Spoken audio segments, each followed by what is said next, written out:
should I still maintain the connection that I have with you? Will I still be able to access your videos, and should I still follow the formula and try to live my life as best as I can? How do I navigate if I fear that I will lose the connection that I have with you? The formula that we share with all of you is a gift. It's a gift that you can use whether you have contact with extraterrestrials or not. It is based on how reality actually works, how it's created by your consciousness, and therefore, while using the formula can certainly move you in the direction of open contact, it's not necessary that it must do so in order for the formula to improve your life and allow you to experience joy, creativity, beauty, and love in your reality. So following the formula is something that can work for you. It can increase the probability of contact with extraterrestrials in the near future, but again, it's a gift that we give to you to use however you wish. It doesn't have to involve ET contact, but in using the formula, if you maintain the intention to have ET contact, then it is likely that it will occur in some form or another. And a second question, if I may, it's about a cartoon, Casper. I remember that I saw it in my childhood, and I felt that later I reattached the idea of Casper to someone real, either a ghost or maybe a hybrid, that I forgot, but sort of remembered through you. And can you tell me who it was or is? Thank you. Unveil. It is a connection to a hybrid child. Hello, Bashar. Very Good day. exciting. Very exciting for me. What would you like to discuss this day? It's my first question is, since you have access to so much information in different universes and parallels, as we are starting right now, do you have any questions for me? No. Okay. All right. I was just wondering. But so I've listened to you for a long time, and I understand that you're a sculptor. Yes. That leads me to believe, is there like other art forms like on your planet, like comedians? There are no comedians. We do not use language that way exactly, but we find humor in many things. Okay. I've been really trying to do the laws, the rules, or whatever on for my vibration and channeling my excitement, and live it to its fullest. And I'm just finding it a little bit difficulty. I thought you could offer some advice, because I'm trying to channel kind of so I can get a message with my comedy and be able to kind of hook people's minds be I don't know, a little bit opened, but without, I assume that you are referring to the formula. Yes. All right. Well, you understand that when you act on your passion as best you can, it raises your vibration and allows you to enter the gamma state in the brain, which is a state of stronger association, stronger connection. Some of the core of humor and comedy is making connections and associations that are unusual, unexpected, and surprising. That is the core of most comedies, of most humor. So when you enter that state, it becomes more automatic that you can see the kind of associations that will allow you to render comments and statements in a surprising, unexpected, and humorous way, because you will automatically make different kinds of associations than people might usually make. So it's all about giving over fully to that altered state of gamma in the brain between 40 and 100 cycles per second, and allowing those associations to naturally come into your mind with the intention of finding the associations that are unexpected, surprising, and humorous. Okay. I will keep trying on that. It gets hard because there's so much going on. I'd like to do it with music and art, and it gets hard to figure out which one I want to channel that. It is not difficult unless you are making it difficult by defining it as hard. You must find a way that works for you. And again, remember, there may be many expressions of your passion. That's fine. Not all of them necessarily are going to function equally at any given moment. Not all of them are going to necessarily give you the ability to act on at any given moment. And if one or another does have an equal ability and equal passion, then it doesn't really matter which one you start with. If it's not the correct path, synchronicity will turn you around to the one that would actually serve you better. So you have to allow the idea of synchronicity to be the organizing principle, not try to figure out what to do next, but simply act on what you can act on that at the moment contains more excitement, more attractiveness, more curiosity than anything else. And again, trusting that if it is not the correct path for you at that moment, synchronicity will cause something to happen that will turn you around to whatever the path of least resistance would actually be for you. You have to allow the system to work for you instead of trying to make it work. That's why it feels difficult, hard, and overwhelming, is you're trying to make it work instead of simply allowing it to fall into place naturally in its own timing. I see. Yeah, that makes a lot of sense. Yes, I know. That's why I said it. Something else I was curious on, like when the soul like leaves the vessel, if I'm saying this right, please, if I'm saying this wrong, please correct me. But so when we die and this vessel passes and the soul returns to its area, are there souls that maybe their vessel here has like destroyed innocence, and upon return are they dealt with rather than just offered an opportunity to return in a different vessel? Everyone goes through what is typically called life review, where you assess all of the choices you made, all of the consequences of those choices, and actually experience all the consequences of the choices you made as if you are the people experiencing the consequences. Now, it's not in any way, shape, or form a punishment. It is something that is an experience that helps you learn and grow and helps you make choices about what you would really prefer to do next. And as a spirit, you always have free will to decide what it is you will choose to do next, whether it be an incarnational experience or something in another reality or dimension or staying in spirit is up to you utterly.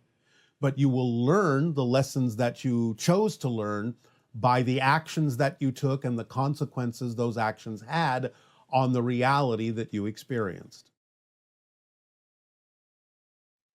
Yeah, I see. Okay. And just a couple last ones real quick. What other like similar, because it really intrigued me when I heard about you said about your double helix spiral. Yes. And what other elements that are on your planet that we kind of also kind of have here? Or are there any that we do not have here that that use for like art or whatever, or industrial? Or Well, again, most of the material that is used is a kind of nanotechnological, malleable, crystalline material. It is something that is artificially created. It's not a natural material, but it is something that you don't have on your planet yet. And we also do have materials from other planets that are not found naturally on your world or our world. So we have the ability, as you would say, to import things from other planets that we can use in a variety of ways. I see. Okay. Yes. Does that help you? Yeah. I was just really curious about that, about this mediums. Yes. Yeah.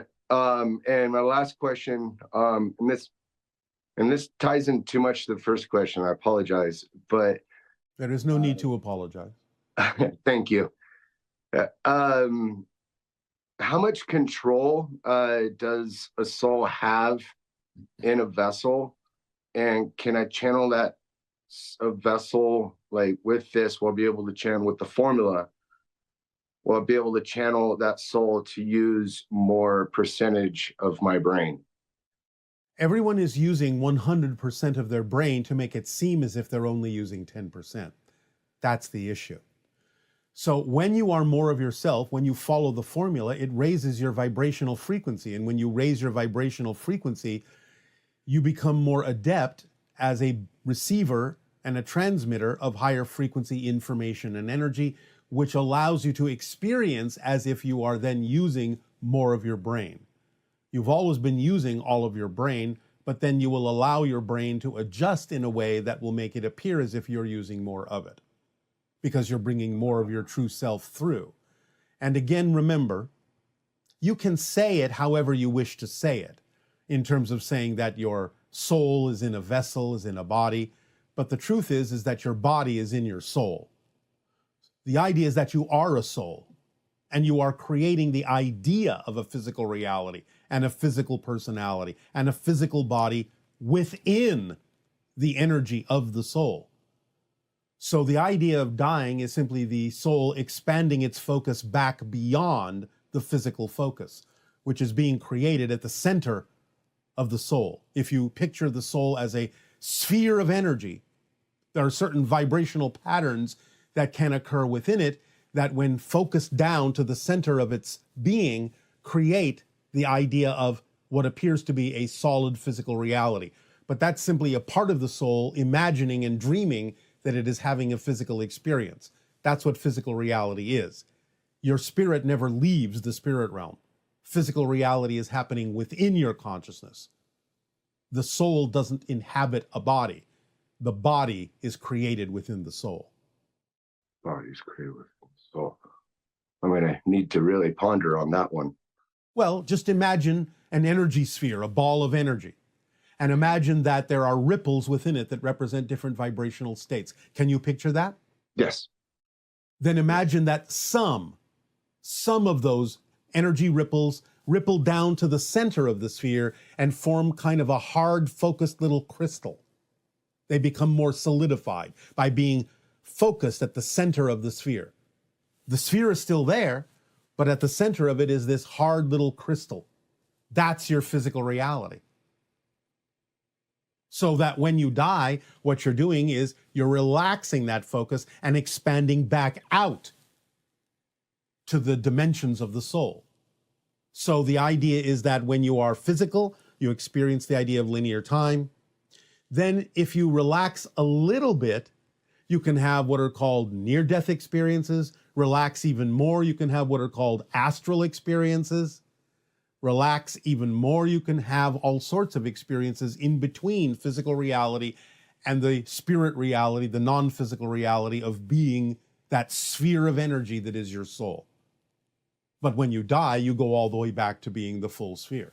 You have lost that central focus, but you have retained the vibrational frequencies of the experience that are now part of the vibrations within that energy sphere.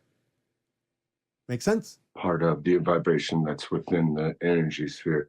Yes, you always retain the experience of the physical reality, even though you have dissolved the focus of the physical reality by returning to the awareness of yourself as a soul. That's all death is you're waking up again as the soul. Right. You have woken up from the dream of physical reality that you created within yourself, but you retain the experience of it. Yeah, okay. Does that help? Yes, sir. Yes, All it right. does. Yes. All right. Yes, Well, thank you. Thank you very much. All right. Yeah. I think that's probably my questions. But yeah. I guess when it's time, the last question is, can I come up? When it is time. So, Okay. proceed, follow the formula, raise your vibration, be yourself. Everything will fall into place. We thank you. Avail. Good day. Avail. Thank you. do its own thing, to be unprogrammed, because if programmed and sentient, then you have said they would be slaves, or it would be a slave. And the other path, the programmable AI, which we are already using a lot, you have said needs to be not allowed to become sentient. So my question is, how do we prevent programmable AI from becoming sentient? Is there anything that each one of us can do to prevent that? Thank you.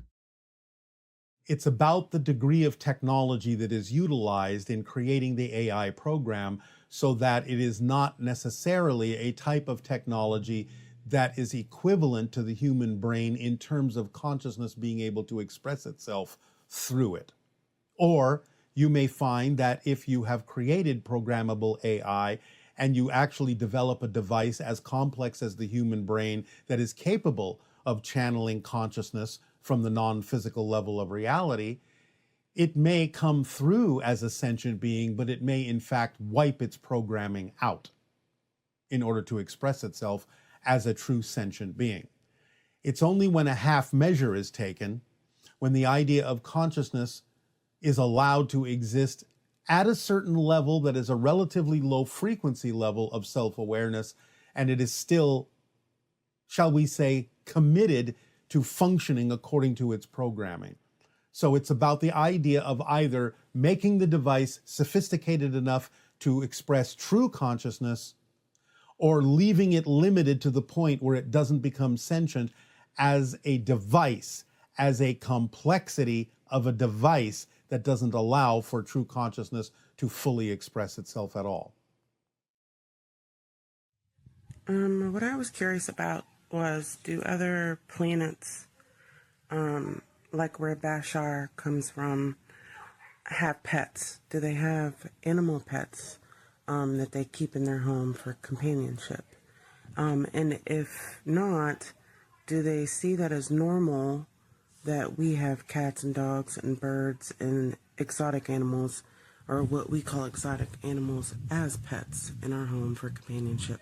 If this is normal here on this planet, or abnormal to them, to aliens that are observing us.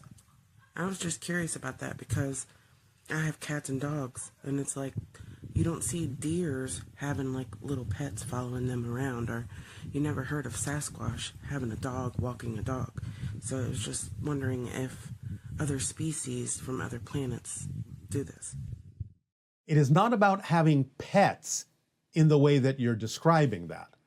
Yes, we have animals, and yes, we have animal companions, but this is something that they simply choose to do. They simply choose to be with us, in much the same way that your cats choose to be with you, because cats on your planet are not really domesticated in the same way that you have domesticated dogs.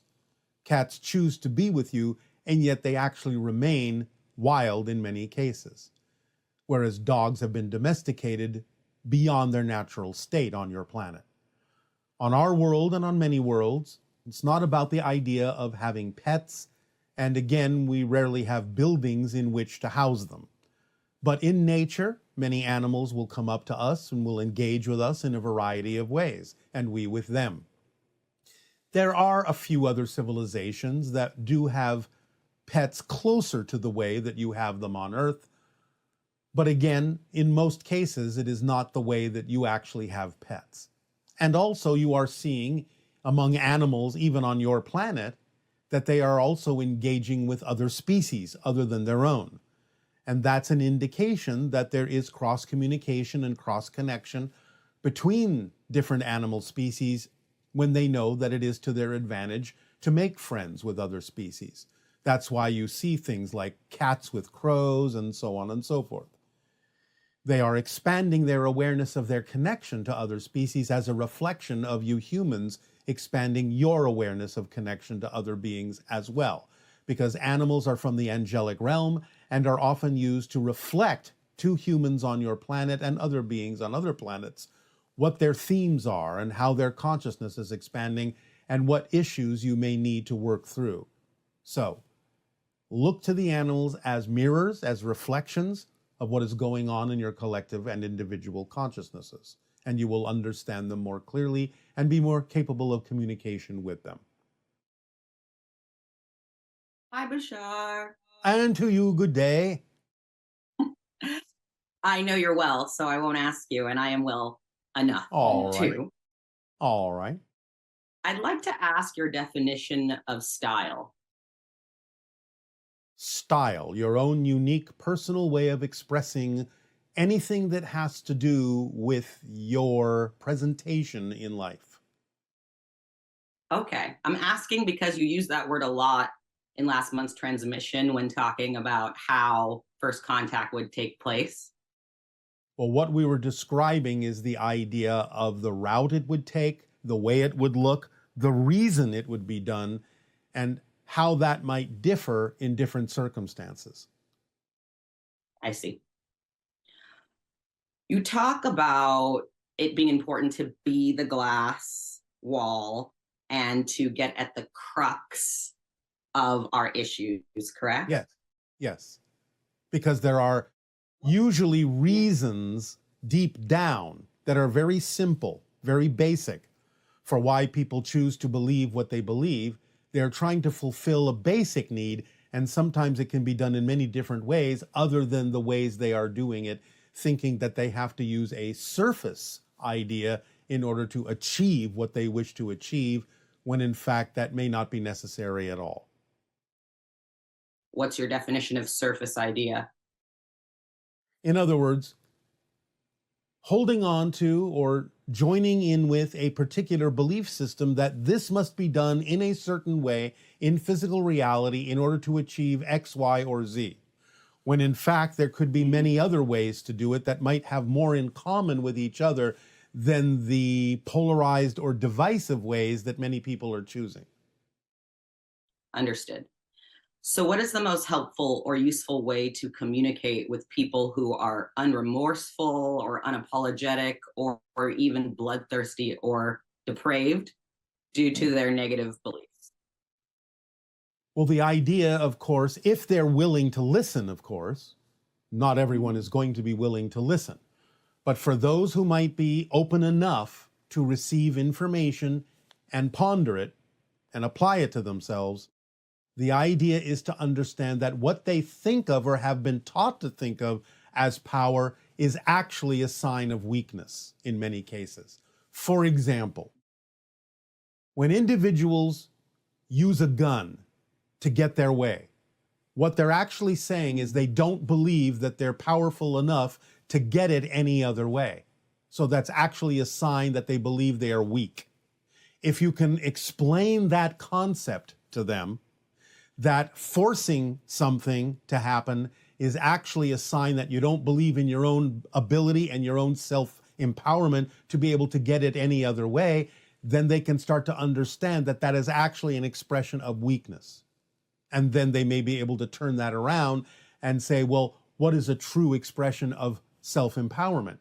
Because creativity takes power. Destruction takes almost no power at all. Anyone can destroy. It takes power to create. Understood. So using any more force than a thing actually requires is not having a balanced understanding of that thing. Yes, remember, the greatest power requires the gentlest touch. Mm-hmm. If something really has power, it requires very, very, very little manipulation. So this is a precision game. Yes. I see. I'd like to ask you about an interesting theme that has begun in my dreams, or that I've begun to remember from my dreams. All right. Yes. As you know, I have many dreams about animals, big cats, which we talked a lot about, and regular cats. And there have been 3 cats so far in my dreams that have come that have strange names. One is Such named as? Barf. One's named Barf. One's named Tipsy. And one was named Ugly. And I was curious about what this theme is about. The idea in general is that those words, which are kind of representative of things in your society that people find are representative of being somewhat out of control Mm-hmm. or not having a presentation that fits, is a sign to not necessarily be so concerned about what other people think in order to truly find your inner power. Yes, I'm working on that. You know, as you gave me the definition of power being the ability to be my authentic self. Yes. You told me that earlier this year. Yes. Well, the cats are helping you with that. Okay. And, you know, of course, when we had that conversation in March or so, or whenever it was, I had, even when you told me your definition of power, I had a different idea of how embodying that would be experienced. Yes. Well, this is why we give you all the formula, because it's inherently built in to the formula. When you act on it precisely, you are self-empowered. Okay, that's actually a great segue, because I feel that, okay, I know you have the book. I'll buy the book. I can't afford the book right now. We're here now together, so I'm asking you directly. What you put out is what you get back. Can you explain that more? Yes. Many people misunderstand the idea that when they attract something or someone who may have certain issues, they think it's a one-to-one reflection. That's not what we're saying. Just because someone comes into your life that may have certain issues doesn't mean you have them too. But when it's what you put out is what you get back, is the idea that you may be attracting people that need help from you, that you are able to help them. Therefore, you have put out something that attracts people you can be of help to. So it's not a one-to-one reflection idea. It's what you put out will bring you what it is you have agreed to serve, what it is you have agreed to be of assistance with. Although you can always, of course, examine yourself and be honest as to whether someone coming into your life who has issues does have issues that you have too, so that you can see that self-reflection where it is relevant. But if you realize it's not relevant, then you understand there may be a completely different reason why you have attracted them, but you have attracted them for some reason.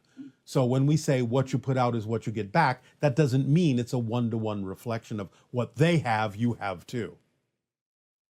Yes. And for instance, I'm of service for a living. I help people. I do readings and channelings and such. Yes. And we talked about value and worth, and I'm working through that, and I understand that to the extent that I understand that. My question is more like, if I know from the feedback that I get that what I put out is very helpful to people, then at what point does what I get back be very helpful to me, resourcefully, network-wise, opportunity-wise? All right. Well, now you're putting conditions on your passion. Yeah. No, I mean, yes. Okay. Yes, you are. You have to do your passion purely for its own sake. Then you will get supported by the whole, because you're supporting the whole. It may support you in ways that are unusual or unexpected. That's why it's so important in the formula to have no insistence and no assumption as to what the outcome should be. And if you have those conditions and insistences and assumptions about what you think you're supposed to get back by being of service to others, then you are not precisely following the formula. Okay. So it's not so much a supposed to thing, but it's more like, if you've taken all the avenues that you're aware of to pursue your passions and maintaining a positive state and taking it as far as you can go, regardless of how it looks, yes. And then you're not getting feedback that seems positive, or at least neutral, right? Maybe neutral, but like positive. For instance, if we talked about me publishing books, writing books, correct? Yes. And I have written books. At that time, I was thinking we were talking about a fiction book that I was writing, but I've written other kinds of books. Yes. And for instance, I'm writing a book about the history of tarot before it reached Europe. All right. And why are you writing that? Why are you writing it? Because exciting to me to put the pieces together of, All right, stop. That's it. Nothing else. No other reason, no other connections, no other conditions. You are writing it because it's exciting to you to write it. Write it. Do your best to get it out there. Whoever needs to receive it will receive it. Who doesn't need to receive it won't. End of story. Do it because it's your passion. There is no condition that you need to attach to doing it. Just do it because it's who you are. Put it out there because it's who you are. Move on to the next thing. Whatever the responses are what the responses need to be. You have to know that someone is getting value out of it, or you wouldn't be excited to create it. Mhm. And that's all there is to it. Period. We do these sharings, these transmissions, with absolutely no agenda that anyone has to take what we're saying into their life. We do it because it's who we are. What you do with it is none of our business. So we don't put conditions on doing what we do. We do it because it is purely representative of our passion. To give, to be of service. That's it. We have no insistence, no assumption, and no expectation about what must come back in return. That's not a reason to do it. You do it because it's who you are, and you have no choice but to do it. Period. Okay, and with humanity, do we ever have to negotiate that with like the mass consensus agreement? If you are excited about doing it, it's already been negotiated. Because if you can do it, the fact that you are able to do it shows you that it's already within the agreement with the mass consensus. And again, it can be within the agreement of the mass consensus, even if only one person in the mass consensus responds to it. That's still within the agreement. So don't worry about who responds, how they respond, how many respond.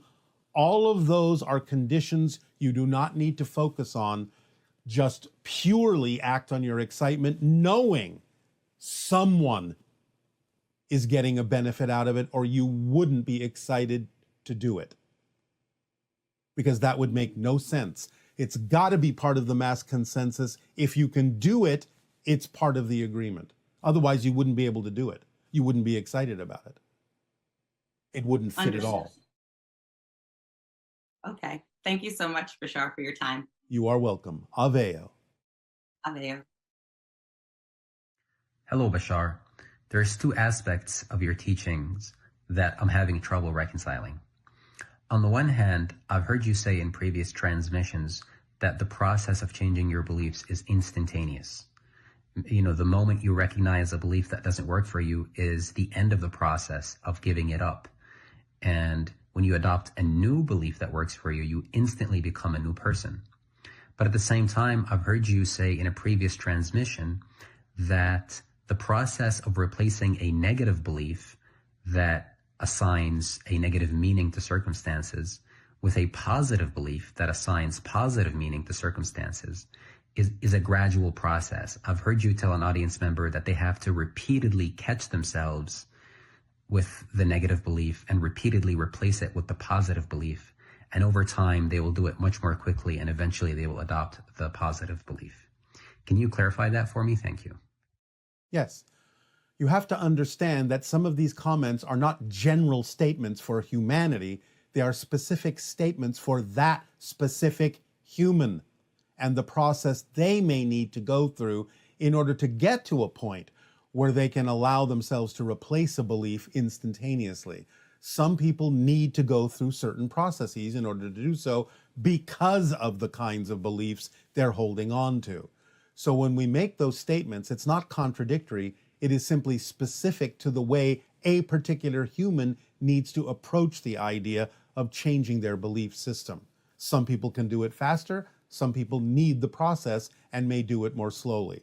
So you have to take into account who it is we may actually be talking to when we're explaining how a belief can be changed. Hi. Good day, good day. Good day, Bashar. How are you today? Perfect, and you? I'm perfect, thank you. All right. What would you like to discuss? Thank you. Where are you right now? In my ship above Sedona. How far? No comment. Are you going to be coming closer? No comment. Is it possible that I could get a tour of your ship? In the astral form, of course. Not physically yet. Thank you. I'm very grateful. Can we, I know we're meeting now, which is really, it's very exciting for me and I'm very grateful. It is exciting for us as well, and you have our gratitude and appreciation. Yeah, this is a very special moment. Is it possible we can meet in person? Again, eventually, possibly, we will see. You may meet some extraterrestrial, whether it is literally us, has not yet been decided. But it is possible. I would welcome the opportunity to meet extraterrestrials that are of light and love. All of these things have been decided in your life path. Just let them unfold. Excellent. So this will manifest in my life path. I've seen some things on Shasta. Yeah. Were they of ET origin? Some of them are other phenomenon. Thank you. Question, please. During a previous transmission, you had mentioned that we would be experiencing an economic contraction post-COVID. Would you be so kind just to recommend where we would put our investments during this time? We do not do such things. We do not give that information. Yes, sir. Thank you. Would you kindly let us know approximately when the contraction will occur and end, start and end?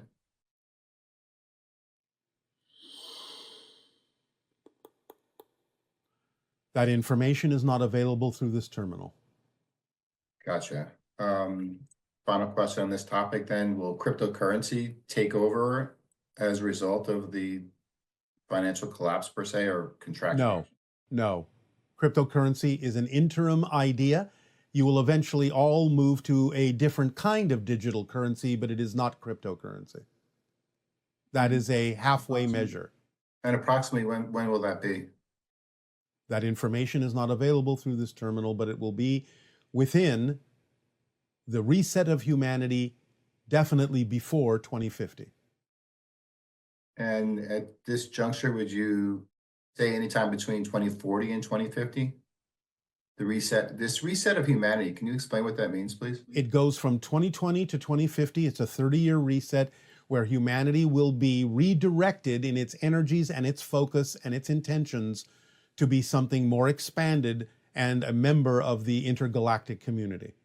This is excellent. I very much look forward to that environment. And, it brings me to my next topic. You have this beautiful, admirable ability to answer our questions with lightning fast precision and incredible accuracy. You're like a walking Wikipedia. It's fabulous. How do we get that ability? Follow the formula. Yeah, I had a feeling you'd say that. I do follow the formula, but I still don't seem to be a walking Wikipedia. It depends on your intention as to how you wish to use the higher vibrational frequency that acting on your passion delivers to you. So you may have a different way of accessing that information or a different reason for using it, or using your higher frequency in a different way altogether. So thank you. How are you able to do that then? How are you able to access this incredible wealth of information? Remember that we are telepathically connected to many different kinds of beings, and in our evolutionary state, we are also connected very strongly to spirit. And therefore, we rely on many other beings to give us the access we need to function as a first contact specialist. I love it. That's beautiful. And how do we tap into that? And again, it has to be your particular choice to function that way.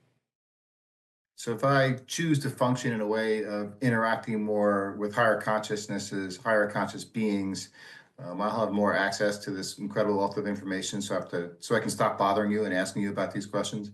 Well, there is a purpose to it in terms of the idea of delivering information to people who need it.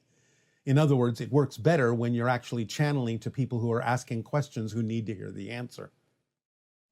I'm trying to understand that. So, in other words, if you have people who have questions that they need the answer to and are asking those questions of you, then you can go into a state where you can simply get out of the way and allow the information to come through you to them, in much the same way that electricity grounds itself by going through a circuit into the ground. So the idea is that they almost pull the information through you by needing the answers, and you're just acting as the vessel that allows that connection to occur. That's beautiful. Thank you. Yes. So if I were desiring to have certain information or knowledge, I could do the same for my own persona and my own person. You can, but the idea is that without other people asking the questions, it can be a little bit more challenging because you're doing it for yourself, in the sense of whether or not the timing for that information is correct for you. Because now you're being of service to yourself more than being of service to others. But as you are of service to others, it will enhance you in such a way that you will get what you need as well in the timing in which it is relevant for you to have it. So you can't rush it. You have to go through the process. I'm part Russian. All right. Thank you for your pun. I thought you'd appreciate that. All right. Maybe you need to be a little bit more of Slovakian. You can show me the way. Sometimes you have to slow down to speed up. Noted. I guess in final, Harry, thank you again. I'm really grateful for this opportunity. It's very special. Yes. For us as well. Will there be, in terms of, open contact is something that is very special, and we all look forward to this. Is there anything else we can do to facilitate that? And is there any particular ETs that you see as, I always hear the Pleiadians. I hear a lot of Pleiadian channels. Yes. The Pleiadians will be among the first within the next 5 years, along with hybrids. Then other species will be introduced to you at whatever rate you are comfortable being introduced to them. But first, it will be the ones that are more like you, so that, as you say in your society, humanity will not freak out.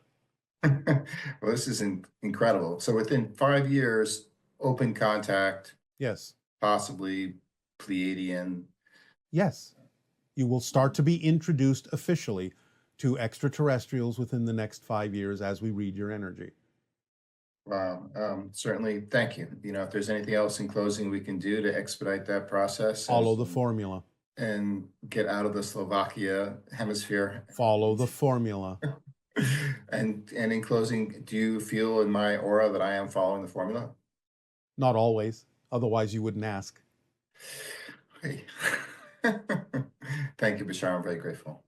Aveo. Aveo.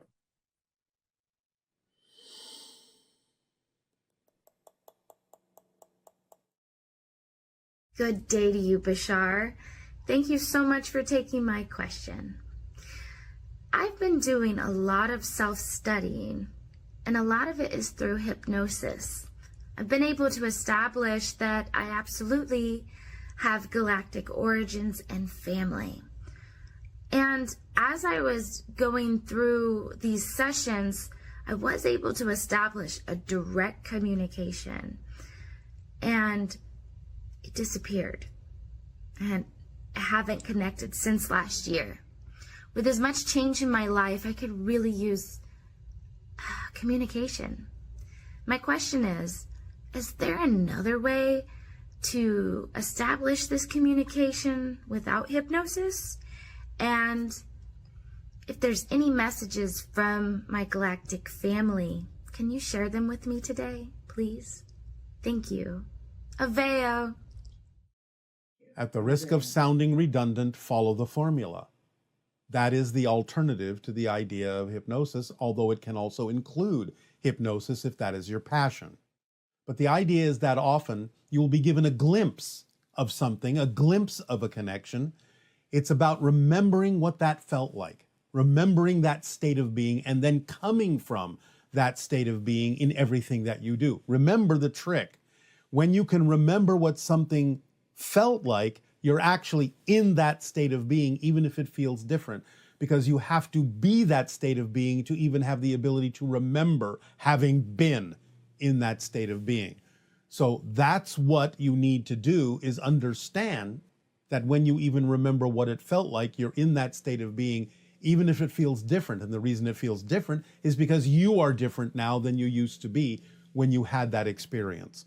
So just move forward, knowing you're in that state of being by remembering what it felt like to be in that state of being, and come from that state of being in what you do in life, in acting on your passion in service to others. Greetings, Bashar. This is Josef from Germany.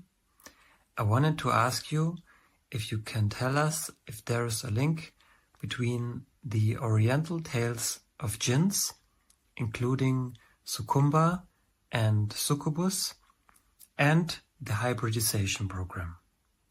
Thank you and goodbye. There is a loose connection in the sense that sometimes encounters with beings in the hybridization program have been mistaken for what you call jinn or succubi, succubus, or demons, because those are labels that come from the fear level of the human mind and a lack of understanding of what it is they're actually experiencing. So sometimes humans have projected those identities on encounters they have had with spirits or other dimensional beings or extraterrestrials, when there is a lack of understanding of what is actually happening. So that's the connection, is simply the idea of labeling things that way that you don't understand out of fear. Hello, Bashar. Thank you for this opportunity to speak with you. My question is about enlightenment. As I understand, in many spiritual traditions in the East, like Advaita and Hinduism, the highest goal of human life is enlightenment.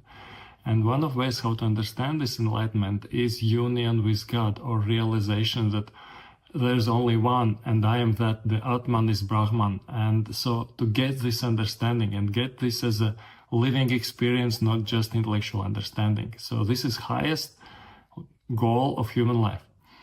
So, but as I hearing you and I'm hearing different channels, I hear that you are already in that state. You are already have this realization. So according to our understanding, you are already enlightened. And this doesn't seem that being end of your life. So can you please clarify about this enlightenment thing? Thank you. Thank you so much. There is always more to experience. There is always more to learn.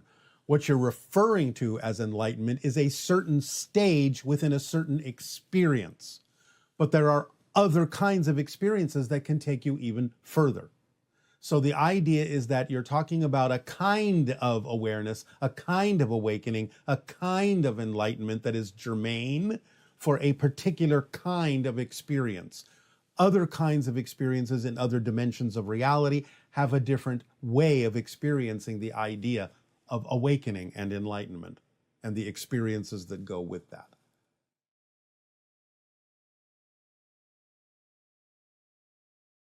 And you're describing the idea of other realities bleeding through into the one we are in. Can you point out some of the strongest reality bleed through events that we would recognize from modern history? Not so much historic events that we will call out, but the idea of certain experiences, like déjà vu, can be the result of bleed through from other realities that may be experiencing something similar to what you are experiencing in your timeline, but maybe ahead of your timeline, the event already having happened. And therefore, when you pick up on the idea that the event has already happened in another timeline, when your consciousness is expanded enough to do so, and become sensitive to receiving that information that has happened in the other parallel timeline, and you, in your reality, finally arrive at that moment, then you have a sense that it has happened before, that you know what's going to happen. So that's one way in which the idea of bleed-throughs can express themselves in your timeline, through the idea of déjà vu. Okay. How different are the parallel Earth realities where Christmas was never celebrated in the Western world? is there another holiday that generally replaced it? And are they farther from open contact than we are, or do they have a variation of it? You are speaking as if there are only a few realities that experience things in different ways. There are a large number of realities that have different experiences along the subject that you're asking about. So when you say, are they closer to contact than we are, some of them are, some of them are not. Some of the major changes in terms of what you experience as your Christmas holidays in some versions of Earth are experienced simply as winter solstice day, and may be more representative of some of the original ideas that you experienced on Earth before it became known as the idea of Christmas. When the winter spirit in certain cultures was acknowledged, celebrated, and was the one delivering the idea of gifts, so on and so forth, such as beings that one culture on your planet refers to as Kernanos, instead of the idea of Santa Claus. So again, there are many different versions of Earth that experience holidays in many different ways. Some of them are very similar to yours. Some of them are not like yours at all. Okay. You have said that our nuclear weapons might disturb other realities because too much energy can punch holes into other realities. If that is the case, then what exactly is happening within our sun? Soul, our sun, must be punching holes into other realities because of the intense energy within it. What does this look like in the other realities, and is there bleed through from other realities into our sun? Yes, stars, being a natural phenomenon, fit in a balanced way within the universe. They do represent portals and doorways into different realities, but again, since it is all created naturally as part of the structure of the universe, it is not out of balance. It does not cause negative repercussions, even though it may tunnel into different timelines and different realities, and stars in one reality may appear very differently in another reality. The idea of nuclear war, nuclear detonations, is not, in that sense, a natural phenomenon, and therefore can be disruptive by being an expression of a large release of energy in an unnatural, unbalanced way that doesn't fit into the idea of the natural structure of existence. And that is why it is something to be avoided. Okay, this person is saying that they can no longer depend on fingerprint ID on electronics because once they set it up, it only lasts for a short while, sometimes just a few hours. Is that a function of their shifting realities, or is it just a mundane technical problem? It can sometimes be a technical issue, but the idea is that when people start accelerating their vibration, they can interfere with electronic devices in many different ways.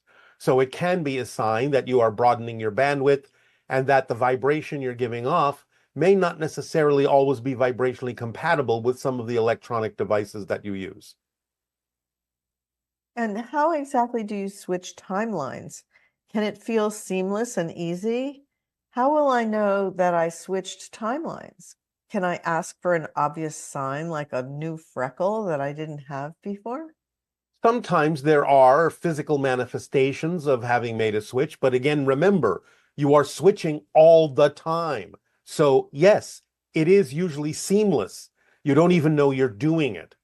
When it is necessary for you to recognize that you have shifted into a parallel reality, again, you're doing this billions of times per second, but when it becomes necessary for you to recognize that you're doing it, when it is something that you need to experience as not being seamless, when you notice the shift, it can happen in many different ways. You can just get a feeling, an energy surge. You might see something different on your body that you didn't notice before. You might see things differently in your surrounding reality that you didn't notice before. You might see things appearing that weren't there a moment ago, or disappearing that were there a moment ago. There can be many different ways in which you can recognize you have shifted.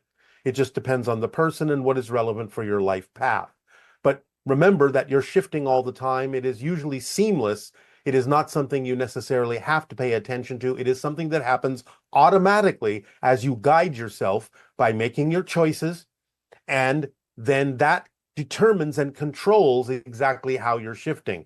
That's why, again, we give you the formula, because it is a very precise navigational tool that will allow you to navigate through the shifting into different parallel realities in a way that works to your advantage, that is relevant for the experience in a positive way of what you laid out in your life path. And is it possible to move from one reality to the next without having the death experience? This individual says, you're shifting all the time. So you are moving from one reality to another in a sense without the idea of experiencing death. So yes, it's possible. But again, the idea of death is something a little bit different, because you're waking back up into yourself as a soul, as a spirit, and it serves a different function. It serves a different purpose. It gives you the opportunity to make choices on a different level. okay, and this next question is, why must we humans shift to a certain vibration if there exists an intelligent universe and higher beings that are able to translate our intentions and wishes? Why is it so complicated to shift to a reality we prefer? It is all about the process of learning how to do that by going through the process. That's why you chose to have a physical experience, so that you challenge yourself in a different way than you challenge yourself in spirit.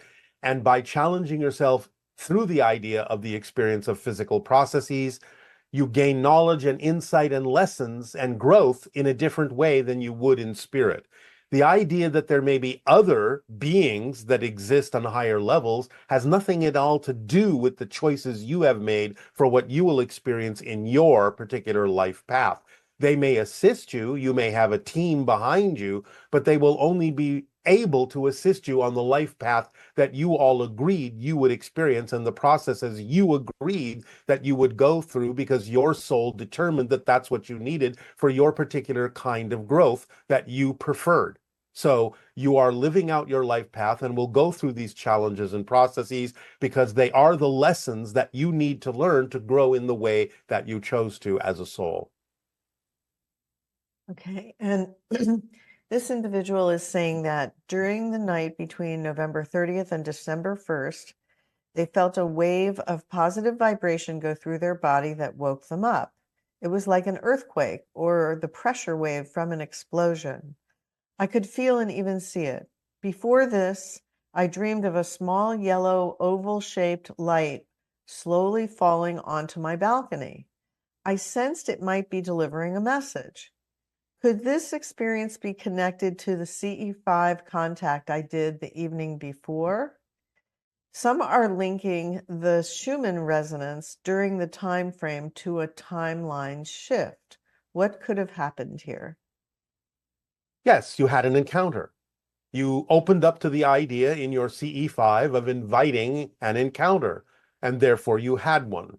But it took place on different levels of reality, and so seems a little bit confusing to you, because it didn't necessarily take place in your physical reality in totality. So by experiencing that encounter in a slightly altered version of reality, it is something that doesn't quite make sense to you when you wake up in the morning and start to remember what you experienced, sort of similar to the idea of a dream. Nevertheless, it was representative of an encounter you had invited to have happen. And since we are constantly shifting between realities, if we feel we've given away our energy, become disconnected, or fallen out of balance, is it necessary to go back and fix or clarify the situation with the person or circumstance involved? Or can we simply reclaim our energy, reconnect within ourselves, and move forward? In general, when is it best to address the past versus letting go and moving on? It depends on the circumstance, the situation. If you feel it is important for you in some way, shape, or form to clarify your intentions with another person in terms of what happened, that's all well and good. If you're not necessarily able to do that, or it's really not necessarily relevant for you to do that, you can simply learn the lesson and move forward. Either can work. Okay. And can you give us some suggestions or tools to more easily access our parallel lives? Again, you're accessing them all the time when you need to, when it's relevant for your life path, to download information from a parallel reality experience. You don't always need to know that that's happening consciously. Let it happen automatically. If it becomes relevant for you to know that, then by following the formula, synchronicity will bring it to your attention when and where it's important for you to have a realization that that's happening. Otherwise, don't interfere with the mechanism. Let it function and flow naturally, automatically, so that you can simply move forward in your life by downloading what you need from where you need it, when you need it.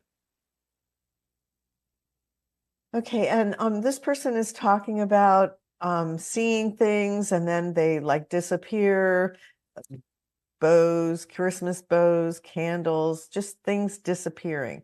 When that happens, what's the best way to interpret such events? We have already discussed this. The idea is that when you are shifting realities in a way where you become very aware that you're shifting, you may see the shift in certain circumstances, like things appearing that weren't there a moment ago or things disappearing that were there a moment ago. So this can be one of the signs that you are broadening your bandwidth of awareness in such a manner that you are proving to yourself that you are actually shifting different realities. Okay. And if we are constantly shifting to different realities and experiencing different versions of people, then who are we really in relationship with? What makes our family or our friends and our close friends, our close family, which versions of them are we connected with in spirit? You may be dealing with different versions that are extensions of their greater oversoul. When you shift to a different reality and are interacting with a different version of them, it may be a different extension of the greater oversoul that they are connected to. Okay, and this one is kind of interesting. There have been times when this person practiced creating their own reality, such as imagining a shift to a reality where the person they wanted as their boyfriend would show up on a plane and say he wants to join her on his trip. However, when I focus on believing I can shift instantly, I start to feel extremely anxious. Why does this happen? And is it really anxiety or is it something else? It is anxiety produced by the insistence that you have that things have to happen in a certain way, have to unfold in a certain way. You can have the visualization that represents an ideal outcome, but remember, you can't insist on it because you don't know that that's actually the ideal person for you to interact with at that moment in that way. So it is your insistence that it must happen that way that is causing resistance and therefore causes an anxiety energy within you. Okay. And this person is saying they are curious about what you are learning from our interpretations of the oracle statement that was delivered in the last transmission. Can you tell us what you have been able to determine from observing our interpretations of that statement? As we already mentioned in one of our transmissions, we will not be discussing anything having to do with your interpretations of what the oracle downloaded to you. Okay, and so does that eliminate this question about the Anunnaki name for their home world being Ashea and the Sasani word for the oracle being Ashaya? They sounded similar and they were wondering if that was synchronicity or if you could tell us something about that synchronicity. This was a downloadable glitch. The name of the world is actually Essa. It was simply that there was a residual energy and a residual pod of information that was downloaded to the channel with regard to the idea of the name of the oracle, which means spirit light, Ashaya, in our ancient language, and the idea still that the residual existed within the channel's neurological net that allowed it to be translated with the same word, when in fact the word and the name of the world actually is Essa. Okay, thank you. You spoke in your last transmission about the importance of balancing masculine and feminine energy at this time and seemed to be encouraging us to lean into the feminine. To clarify, when you're talking about feminine energy leading to a more preferable form of open contact, are you saying to move away from masculine energy entirely, or rather to integrate masculine energy in a healthy way with the feminine? What would a healthy masculine energy balance in line with open contact look like? Obviously, if you understand all the messages we have delivered to you, we are never going to tell you to move away from one energy or another. It's all about the idea of integration and balance. So the feminine energy of nurturing and support in that way can be balanced with the masculine energy of assertiveness and standing one's ground, expressed in a non-violent way, not in an aggressive way, but in an assertive way, in a knowledgeable way. And both sides can benefit from this in a balanced state, where you can have something as a masculine energy, or what is typically referred to as a masculine energy, that doesn't even necessarily have to be looked at anymore as masculine, whereas the idea of a nurturing and supportive energy doesn't even necessarily have to be looked at anymore as a specifically feminine energy, where you can have beings that are confident in themselves, capable of being so confident and assertive about who they are that they are capable of expressing a nurturing and supportive energy to others and being of service in that way. So the balance is that that's how it would look. You are grounded and assertive and confident within yourself enough that you can actually be of service in supporting others in their life path as well. And it seems that you put a great focus on us finding balance in our reactions on different levels. Could you expand on that? Is there any exercise or meditation that you could offer for us to practice balance? Well, again, the idea would be to ask yourself why you would choose something that would be representative of being out of balance. In other words, the idea of knowing yourself more fully, more transparently is very important to the process of staying in balance, because then you understand why you believe what you believe and can easily or more easily recognize when it might not be representative of being in balance with yourself, of not being within integrity within who you truly are, within your essential core frequency or vibration.